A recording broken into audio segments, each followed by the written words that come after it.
Meus irmãos, abram suas Bíblias no texto que é o texto da campanha, 2 Coríntios 5,15. O pregador desta noite seria o pastor Elisiário Cândido, como nós avisamos pela manhã. Mas agora à tarde, o pastor Elisiário me ligou, está com uma gripe muito forte, e ele disse que não tinha condições de estar entre nós nessa oportunidade. Oportunamente nós iremos convidá-lo, é sempre uma alegria para nós ouvirmos o pastor Elisiário, que é o pastor fundador desta igreja. E certamente teremos outras oportunidades para que isso aconteça. 2 Coríntios 5,15. E ele morreu por todos, para que os que vivem não vivam mais para si, mas para aquele que por eles morreu e ressuscitou. Vamos dizer juntos? E ele morreu por todos, para que os que vivem não vivam mais para si, mas para aquele que por eles morreu e ressuscitou. Amém? Esse texto está falando de nós, não é? Nós somos aqueles que vivem em Cristo. Já não vivemos mais para nós mesmos, mas vivemos para aquele que por nós morreu e ressuscitou, o Senhor Jesus Cristo. Eu queria pensar com vocês hoje à noite sobre o tema decisão de viver para a glória de Deus. A decisão de viver para a glória de Deus. Como dissemos, este é o texto básico da campanha de missões nacionais deste ano. E o tema da campanha, nós acabamos de ouvir aqui para recitar com a irmã Miriam, é vivo para a glória de Deus. Este é o maior objetivo, o maior propósito da vida de um cristão: viver para a glória de Deus. Segundo a Bíblia, meus irmãos, todos os homens se encontram distantes de Deus. Por causa do pecado, os homens se afastaram do Senhor, se afastaram devido à sua condição de pecadores.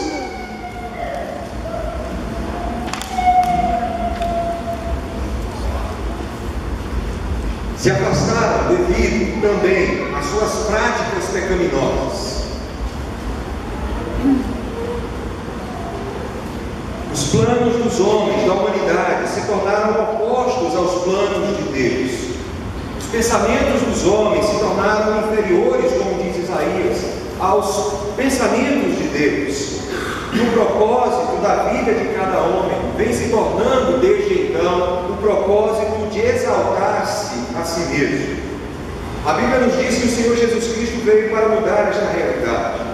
Ele veio restaurar a nossa comunhão com o Pai, para mudar o nosso coração, para nos trazer de volta para Deus, para possibilitar a todos os homens buscarem novamente o propósito para o qual foram criados, que é glorificar a Deus, para que possamos novamente voltar a viver para a glória de Deus. Viver para a glória de Deus só é possível em Cristo. Cristo é o único mediador entre nós e Deus. Ele é a porta que existe de acesso ao Senhor. Ele é o caminho que nos possibilita chegarmos à presença de Deus. Ele é o único acesso para que este propósito possa voltar a ser cumprido nas nossas vidas. Só Jesus pode nos libertar, meus irmãos, das amarras que nos prendem ao pecado. Só Jesus pode nos dar uma nova vida. Só Jesus pode nos redirecionar rumo ao nosso Senhor. Só Ele pode alterar o nosso passado, o nosso presente e o nosso futuro. Eu quero pensar com vocês hoje à noite sobre algumas implicações sobre a decisão de viver para a glória de Deus. A primeira questão que quero destacar é que a decisão de viver para a glória de Deus requer o rompimento com o projeto de vida passado anterior a Cristo. Vou repetir: a decisão de viver para a glória de Deus requer o rompimento com o projeto de vida passado anterior a Cristo, ou ao nosso conhecimento de Cristo, ou ao nosso relacionamento com Jesus Cristo. Abram lá as suas Bíblias no Evangelho de João, capítulo 4, versos 28 e 29. Vejamos o que o texto nos diz. João 4, 28 a 29. Quando a mulher deixou o seu cântaro, foi à cidade e disse àqueles homens: vinde comigo e vede um homem que me disse tudo o que tenho feito. Será este, porventura, o Cristo? Me chama a atenção nessa passagem a este fato. Aquela mulher que estava ali naquele lugar, próximo àquele posto, conversando com Jesus, ao momento em que ela deixa o seu cântaro e ela volta à cidade para comunicar àqueles homens uma mensagem, a mensagem que ela havia encontrado o Messias. Quem é esta mulher, meus irmãos? A mulher samaritana. Jesus estava num território, portanto, fora propriamente do território de Israel. Era uma região, tanto quanto não bem querida, bem vista pelo povo judeu, porque os samaritanos, aquele povo que vivia ao norte de Israel, durante o período do cativeiro, eles haviam se misturado com outros povos, eles haviam feito família com outros povos. E o problema em si não era só constituir família com os gentios, com os pagãos. O problema era a influência que esses pagãos e esses gentios trouxeram para dentro dessas famílias, especialmente as influências religiosas. Os judeus, portanto, eles não gostavam desse povo, o povo samaritano. Mas Jesus estava ali pregando a sua mensagem, pregando a presença do reino de Deus. E quando chegou próximo àquele poço, diz o texto que os discípulos se afastaram dele e foram à cidade, e diz que uma mulher chegou e com um balde, ela estava com um cântaro, ela foi buscar água. E Jesus então começou a conversar com aquela mulher, e ela disse que ela estava em busca de água. E Jesus disse para ela que se ela bebesse da água da vida, nunca mais ela teria sede. E Jesus começou a conversar várias questões com aquela mulher, e a falar sobre a vida daquela mulher, questões que diziam respeito somente à vida dela. E aquela mulher então, ela fica extremamente emocionada. E ela fica questionando exatamente este fato: quem é esse que sabe todas as coisas a respeito da minha vida? Então chegamos a esse momento em que aquela mulher, ela deixa o seu cântaro e ela volta à cidade para dizer: olha, alguém estranho está ali próximo ao poço. E eu queria que vocês fossem para ouvir o que ele tem a dizer, porque ele falou muitas coisas a respeito da minha vida. Aquela mulher, meus irmãos, deixou o seu cântaro. Ela deixou o seu cântaro porque ela encontrou algo mais importante naquele momento de sua vida. Esse fato de ter deixado o cântaro é extremamente importante. Por quê? Porque ela foi ao poço para apanhar água. Se ela deixou o cântaro, é porque naquele momento já não interessava mais a ela aquela água. Havia algo mais importante que ela estava em busca. Ela havia encontrado a água da vida, e ela queria compartilhar dessa água da vida aos seus amigos e aos seus conhecidos. Aquela mulher então, ela muda de rumo, muda de direção. Ela saiu da cidade e foi ao poço. Agora ela sai do poço e volta para a cidade. Esse também é um fato importante. A direção da sua vida foi mudada. Agora ela está voltando para a cidade com uma nova experiência, com algo de novo em sua vida, com uma mensagem a compartilhar àquelas pessoas. O encontro com Jesus precisa nos fazer entender, meus irmãos, que nós precisamos viver para a glória de Deus. Viver para a glória de Deus requer um rompimento com projetos que nós temos na nossa vida. Projetos que dizem respeito a esta fase anterior ao nosso encontro com Ele. Porque nem tudo que nós fazíamos antes do nosso encontro com Jesus era segundo a vontade de Deus, era segundo o propósito que Deus tem para a nossa vida.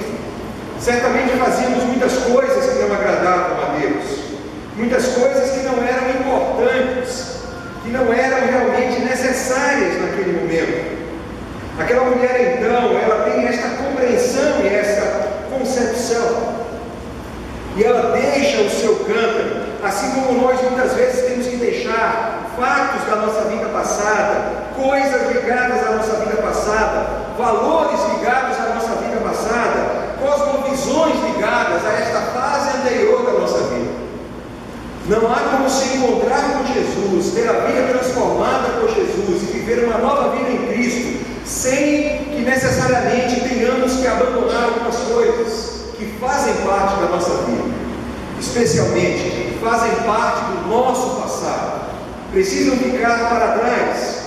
Isso acontece quando estes projetos, estes valores, estas visões de mundo são contrários à vontade de Deus, aos valores do reino de Deus, aos propósitos que Deus tem para cada um de nós.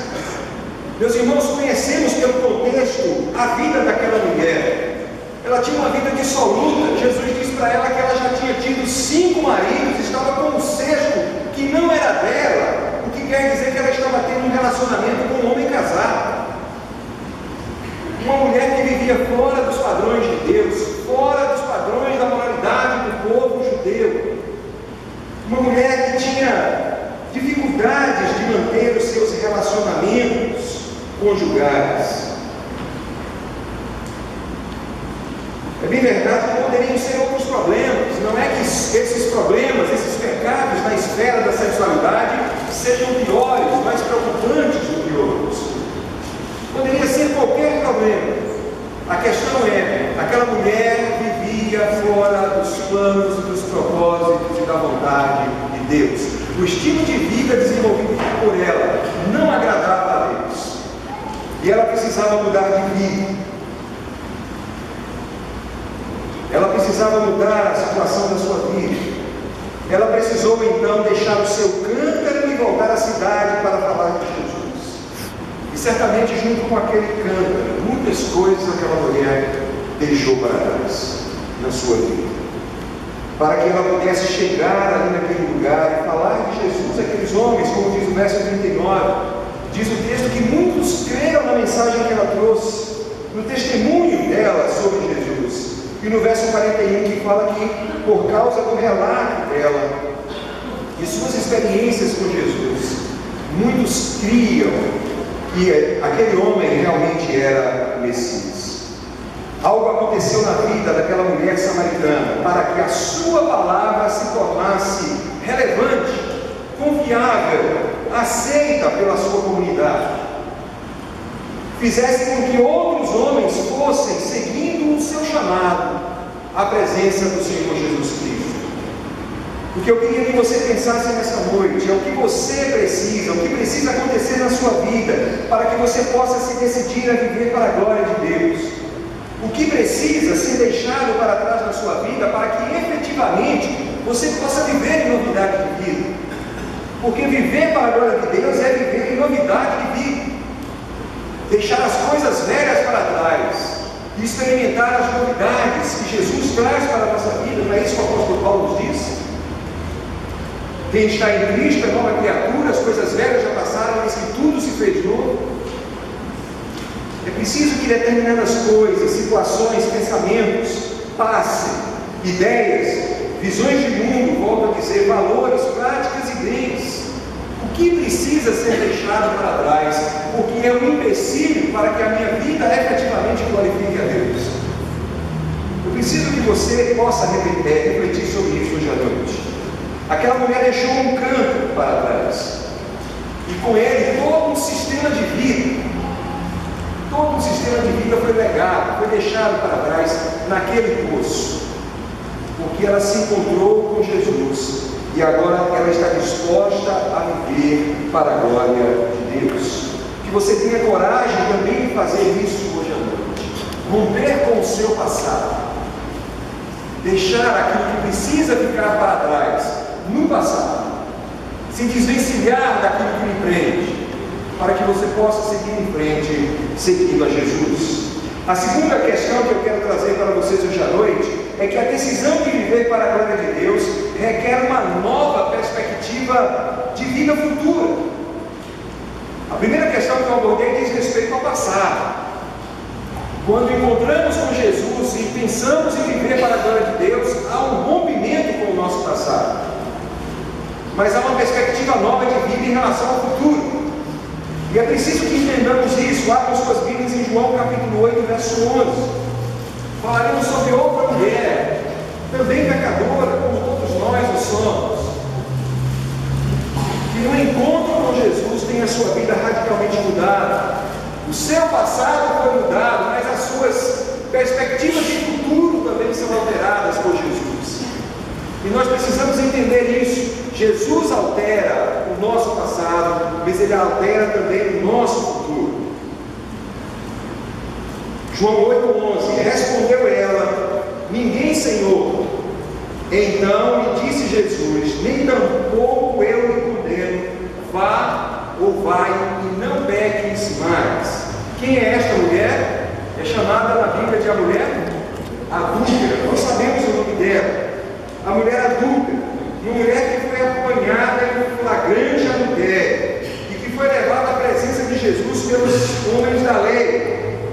Ela havia cometido um pecado na área da sexualidade. Volto a dizer, poderia ser em outra área. Para Deus não há diferença. Pecado é pecado, nos afasta dele. Por acaso, o pecado dessa mulher é semelhante ao pecado da outra anterior que nós vimos, a mulher samaritana.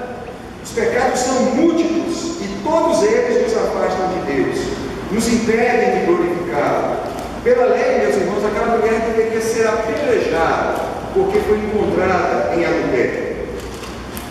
Mas diante da acusação daqueles homens que a levaram à sua presença, Jesus então o questiona, ou os questiona aqueles homens, e pergunta a eles, e diz a eles: quem não tem pecado, que atire a primeira pedra. Vejam bem o que Jesus faz. Jesus questiona exatamente a capacidade de autoafirmação daquelas pessoas. Não há nenhum justo aqui para acusar essa mulher e apedrejá-la. É isso que Jesus está dizendo. Ninguém que possa fazer isso.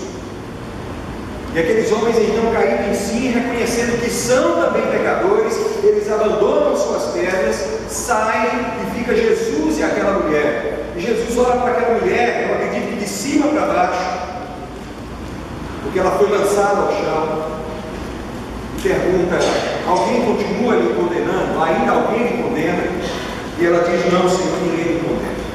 E ele diz: nem tampouco eu te condeno, vá e não peques mais. Jesus então, meus irmãos, ele traz uma proposta de futuro para aquela mulher. Jesus manda que ela abandone o seu passado, o estilo de vida que ela tinha, assim como a mulher samaritana. Mas Jesus fala para que ela foque no seu futuro. Vai em frente, siga em frente e não peque mais. Jesus deseja que ela tenha uma vida de vitória sobre o pecado. Isso é uma questão importante. Ter uma vida de vitória sobre o pecado é algo compatível com viver para a glória de Deus.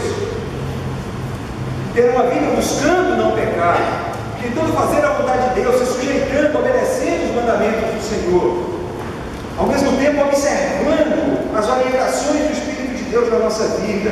Esta é uma vida compatível com a vida daquele que quer viver para a glória de Deus, porque essa é a vontade de Deus para a nossa vida, que nós nos santifiquemos, que nós possamos dia após dia ter vitória sobre os nossos pecados nele. O desejo de Deus é que a nossa vida possa engrandecer o Senhor, meus irmãos. E nós engrandecemos ao Senhor quando nós temos vitória sobre os nossos pecados. Para viver essa nova vida, aquela mulher precisava de duas coisas: abandonar práticas que lhe eram comuns. E ela teria então que começar também a praticar novas coisas, viver uma nova vida. E eu acho esse fato extremamente importante. Agora o pecado não poderia mais dominar aquela mulher. Ela precisaria guerrear contra o pecado. Foi o tema dos jovens no retiro agora na semana passada. Ela precisaria entrar em guerra contra o pecado. O pecado que era comum na sua vida, uma série de práticas que eram plenamente aceitáveis por ela, agora já não seriam aceitáveis, porque Deus estava presente na vida dela. E ela certamente teria incômodo ao praticar essas coisas. E ela iria lutar então para mudar de vida, para se sujeitar à vontade de Deus e para viver conforme a vontade de Deus. Ela teria que dizer não para as tendências da natureza humana decaída. Por outro lado, meus irmãos, ela precisaria dizer sim para a vontade de Deus. E aqui nós aprendemos uma coisa importante: viver para a glória de Deus é mais do que abandonar o passado, deixar coisas para trás, é mais do que deixar alvos, é mais do que deixar pecados, deixar propósitos que nós tínhamos na nossa vida, ideias que nós possuímos. Viver uma vida para a glória de Deus significa construir um futuro para a glória de Deus. Implica em pintarmos, olharmos e focarmos para o futuro que Deus tem preparado para nós. É preciso construir este futuro. E para construir este futuro nós precisamos de uma nova mentalidade, de novos alvos, de novos objetivos, de novos propósitos, de novos valores, de novas práticas. Você, assim como eu, nós podemos abandonar o pecado e continuarmos pecando.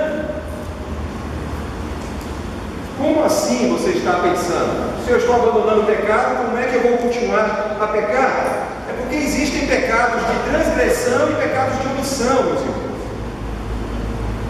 Eu posso deixar de odiar alguém, de repente era uma pessoa estranha, odiava todo mundo, e aí de repente eu conheci o Evangelho, e eu resolvi mudar de vida, e eu paro então de odiar as pessoas, mas eu posso continuar em pecado mesmo não odiando as pessoas, se eu sou indiferente a elas. Indiferença é pecado de omissão, não é de transgressão. Porque a vontade de Deus é que eu não odeie, mas que eu ame as pessoas. Para cada ideia que nós deixamos para trás, irmãos, para cada coisa que nós deixamos para trás, cada valor, nós precisamos colocar o outro no lugar. Cada atitude errada que nós deixamos de praticar, nós precisamos agora praticar uma correta. Senão, a fé cristã simplesmente será uma fé do não faça. Não pode fazer isso. Aliás, há muita gente que acha que ser cristão é não beber, não fumar, não dançar, não frequentar festas. Ser cristão é muito mais do que isso. Você pode fazer ou não fazer tudo isso e não ser um cristão. Muito mais do que deixar essas coisas para trás. Ser cristão, viver para a glória de Deus, implica em praticar algumas coisas novas que nós não estávamos acostumados no nosso passado. Práticas que estão ligadas ao nosso futuro. Eu odiava, eu não odeio mais, mas eu não posso ser indiferente ao outro. Então eu preciso amar o outro. Este exemplo nos mostra de forma bastante clara aquilo que eu pretendo que os irmãos possam assimilar nesta oportunidade. Jesus, Ele deseja que vivamos para a glória de Deus. Isso implica em abandonar características e práticas, ideias, mas implica em construir novas, em ter novas ideias e novas práticas na nossa vida. Você precisa entender isso para que a sua experiência religiosa não seja a experiência do não pode, do não faz. Portanto, meus irmãos, não adianta romper com o passado distante de Deus. É preciso também construir um futuro perto de Deus, na presença do Senhor. É preciso que daqui para frente continuemos a andar junto com Deus. Não é só deixar de fazer, é preciso fazer algo novo. Viver para a glória de Deus implica em ter uma nova perspectiva futura de vida. Infelizmente, muitas vezes as pessoas têm uma experiência com Cristo, elas creem em Cristo, elas até abandonam questões passadas, mas elas não conseguem vislumbrar e visualizar que precisam ter uma nova perspectiva de vida. Elas ficam sem saber o que fazer, sem saber para onde ir, sem saber o que construir. E é preciso construir aquilo que Deus tem para a nossa vida. A minha pergunta para você hoje à noite é: o que você precisa elaborar, meu irmão? O que você precisa aprender, assimilar? Quais são as características que Deus quer ver na sua vida? Quais são os valores que você precisa colocar e arraigar no seu coração, para que você possa estar vivendo conforme a vontade de Deus? Para que a sua vida possa glorificar efetivamente o nome do Senhor Jesus Cristo. Se você falava mentiras, é preciso que você não apenas deixe de falá-las, mas que você fale a verdade. Se você tinha o costume de falar mal dos outros, é preciso não apenas que você fique calado, que você saiba falar bem das pessoas. Se você era uma pessoa que desagregava, que dizimia, que gerava problemas, é preciso que você não simplesmente pare de fazer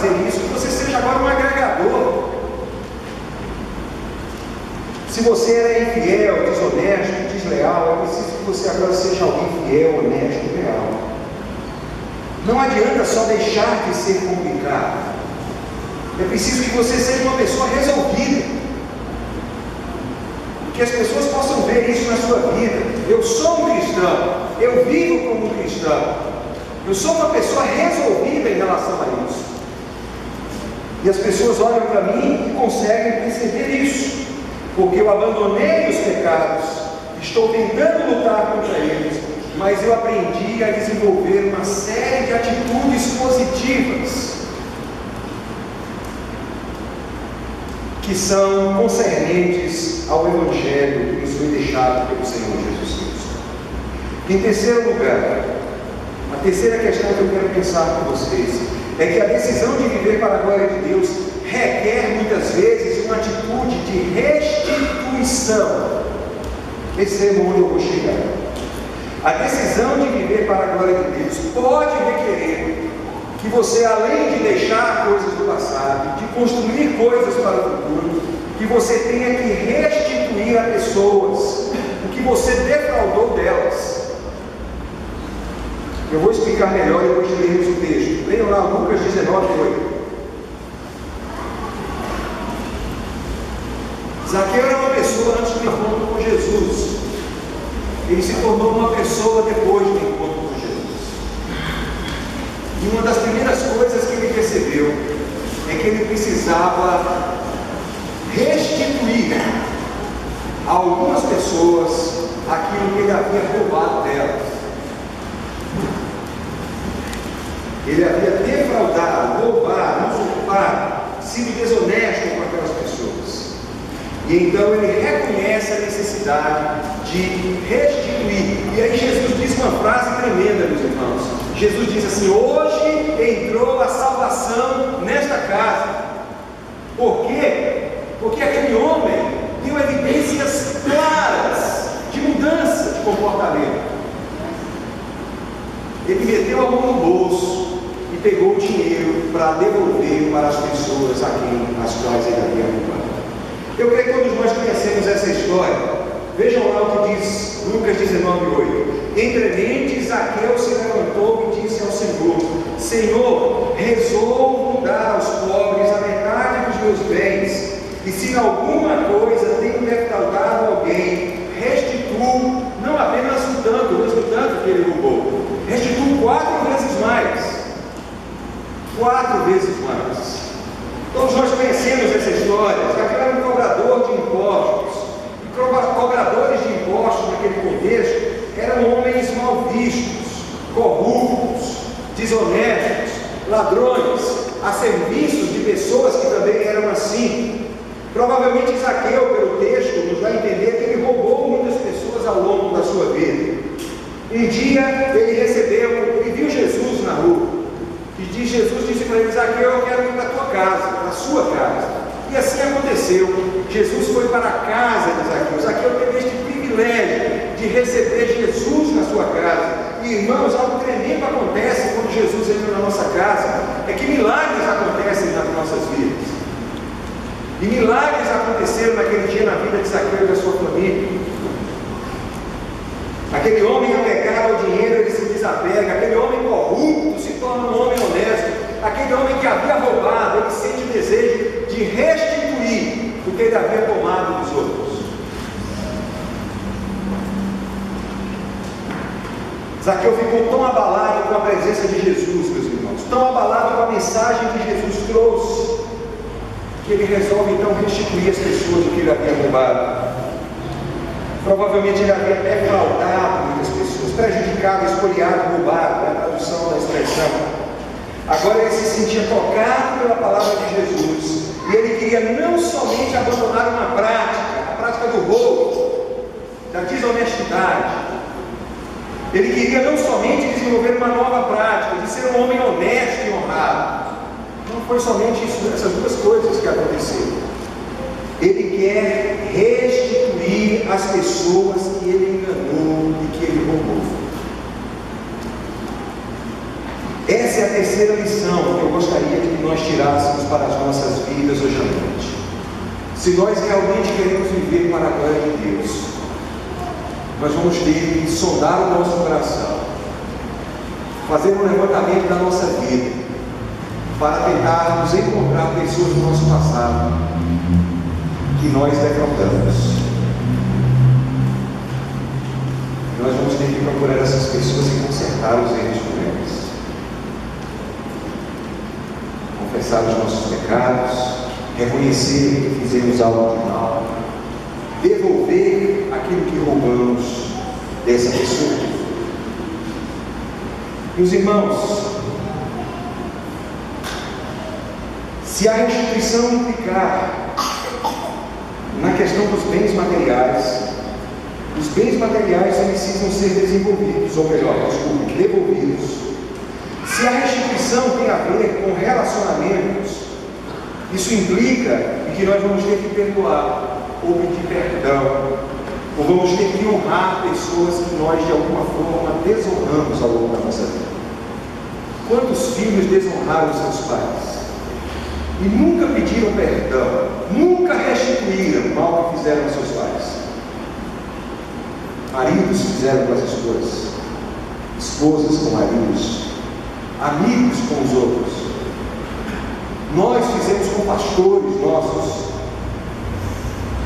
com nossos irmãos em Cristo das nossas igrejas, difamamos, caluniamos, e nunca voltamos atrás para pedir perdão, nunca voltamos atrás para restituir o que nós roubamos deles. Você precisa restituir, porque essa é a atitude de alguém que quer viver para a glória de Deus. Eu conheço histórias lindas sobre isso, de pessoas que se tocaram, e aí você vê o poder da palavra de Deus, porque nós humanos não conseguimos fazer isso, não é condicionamento psicológico, só Deus pode fazer. Porque uma pessoa que vivia em adultério chega para o marido da mulher com quem vive em adultério e vai pedir perdão para o marido, dizer: olha, eu peguei, eu vim aqui e pedir perdão porque eu destruí sua honra. Ou o jovem que teve relacionamentos sexuais com uma jovem na igreja, que depois de tempo separou-se, não se casou com ela, se sente tocado e volta lá ao seu passado para dizer: minha irmã, me perdoe, porque naquele tempo eu fiz coisas erradas com você. Ou o irmão na igreja que eu fui membro, que vendeu um carro com defeito e não avisou a pessoa que comprou o carro. E Deus tocou no coração dele, ele procurou aquele irmão, foi lá, devolveu o dinheiro, pegou o carro ruim, velho, quebrado e volta. Só Jesus vai fazer isso na nossa vida.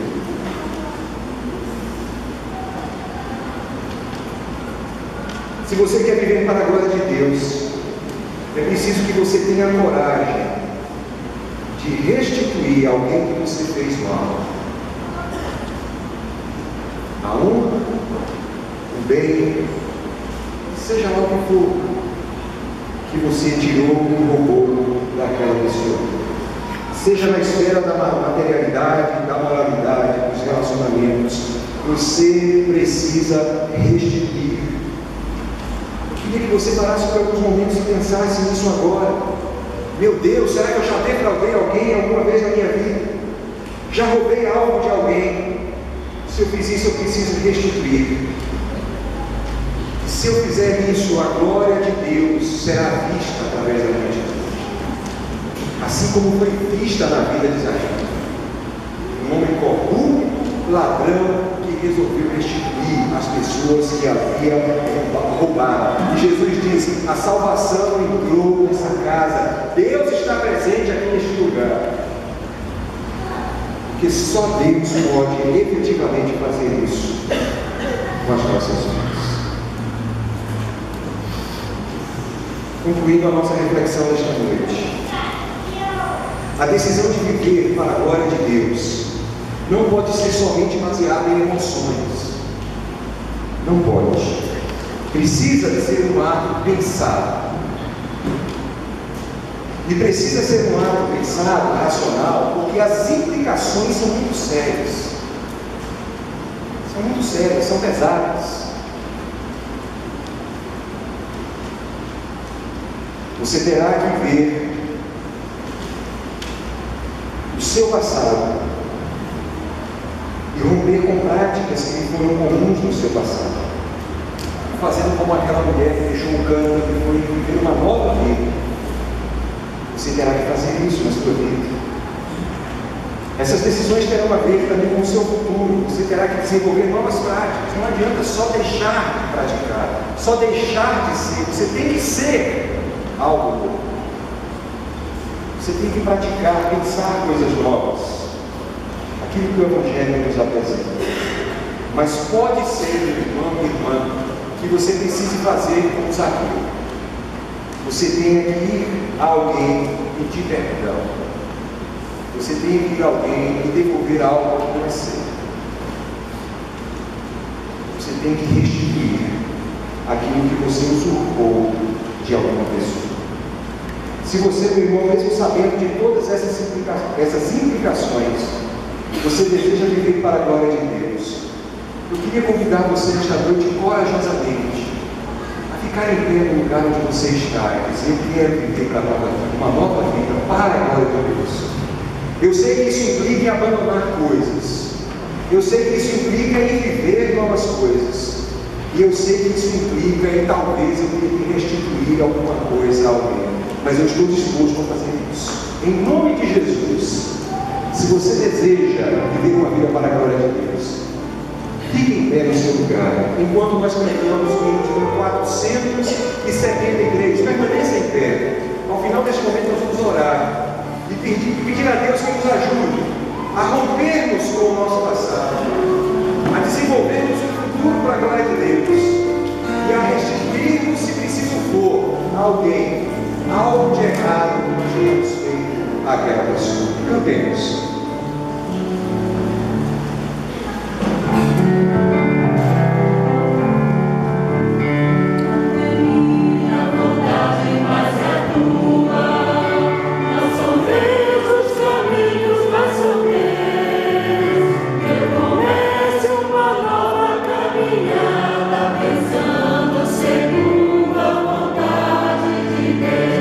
Pensando segundo a vontade de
deixar isso, aquilo, aquilo outro.